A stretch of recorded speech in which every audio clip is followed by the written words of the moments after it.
Arrive pour l'Italie. Hello, Paolo. Hey Italy. there, how are you? Ciao. Oh, And lovely. Ciao a te. Ciao. and it's rolling, Paolo. All right, so my name is Paolo. I'm with Sorrisi, and I'm based in Milan, Italy. How are you this morning? Great. How are you?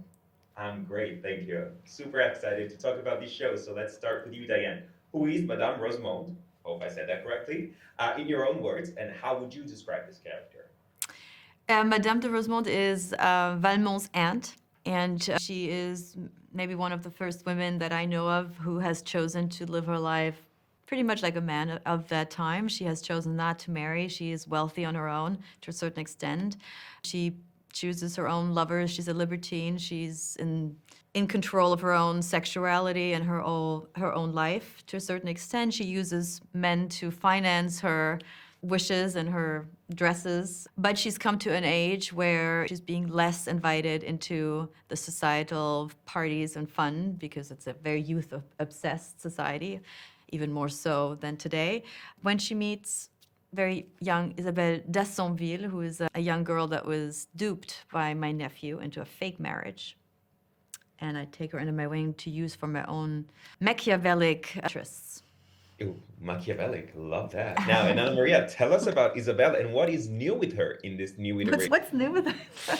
Well, I feel Isabelle, we never really knew where she comes from, and I think that setting a prequel kind of resettled the background of the character. And what I like about her is that she comes from nowhere. She has no support, no money. She's an orphan in the beginning of the series, and then she will find trust in Madame de Rosemonde's help, and she will initiate her and educate her into pleasure and to freedom and power, and she will introduce her into the high society, and that will make Isabelle de Merteuil, maybe as we know a bit from her and from what Glenn Close, for example, proposed already on screen. And she would also become a very cruel and dark soul woman because of her failure and because of her wounds. Wounds. Absolutely. Now, of course, we've seen many adaptations of this story across the decades, and I'm curious as to know, what do you think makes this show specifically stand out from the rest? I think it's the shift of point of view, right? We've been told the story pretty much as a male point of view about a male society created for men and that they reveled in and controlled. I think it was interesting to shift the point of view, to shift the gaze. At least that's what I was interested in, and to see how women in those times were able or not to function within the cages that were constructed by men. How they were the first pioneers, in a way, of trying to use the same weapons or the same gifts that men were bestowed upon on themselves to try and liberate themselves. The complexities of what that would have meant in the 18th century.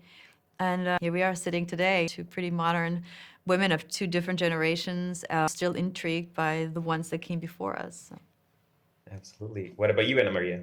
Well, I completely share this feeling with Diane.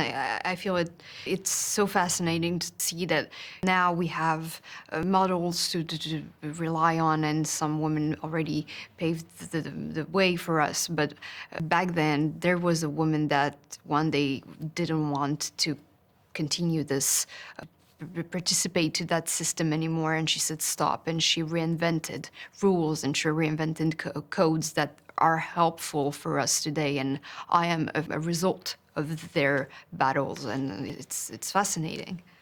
Absolutely, it is. And like you said, after more than 3 centuries, this story keeps on captivating audiences all worldwide. What do you think is the secret sauce? Is it because the themes are universal? Is it because it's the story that ultimately speaks to everyone? Is it the sexual part? What is it? I think it's all of this, Yeah. I think it's what you said. I think the classics or classic books, classic stories are classics for a reason, because we still think about those things. And even though we live in different worlds now, to a certain extent, there are still things we struggle with or that we try to make sense of. But it's also fun, right? It's fun to watch. It's not so intellectual that you go, oh, is this another feminist? Is this a men-hating feminist story? It's not. It's just how did women become more aware of their own bodies? What did they do to take control of their bodies? And just by shifting a classic story and not changing it that it's not the same story, but just shifting the point of view, I think can help, not help, but it's interesting to see. This is a story we all know and love. What would be different, or how would we see it differently if it was told from a different point of view? Absolutely. And I'm curious as to know, how did you guys build your relationship, both on screen and off camera? Because your report in the show is basically the centerpiece of this whole story. And you guys brought it to life beautifully. So I'm curious as to know, how did you manage to create this relationship between the two?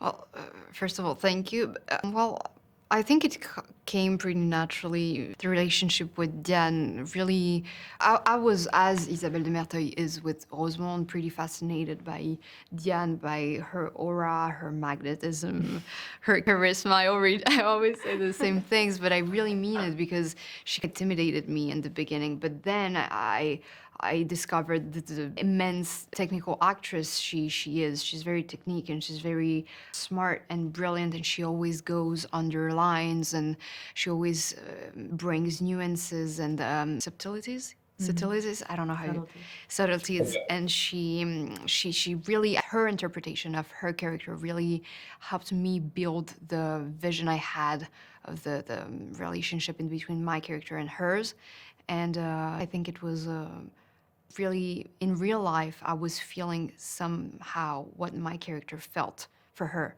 Not in the end, because but in the beginning, this fascination, and Isabelle kind of wants to become a Rosemonde in this society, and I wish myself to become as good as Diane is as an actress. Oh, come on. No, I swear, it's true. Yeah, so I mean, I think that we didn't have a lot of time to prep for the roles because we were both filming other things. But I think Anamaria is perfect for the role.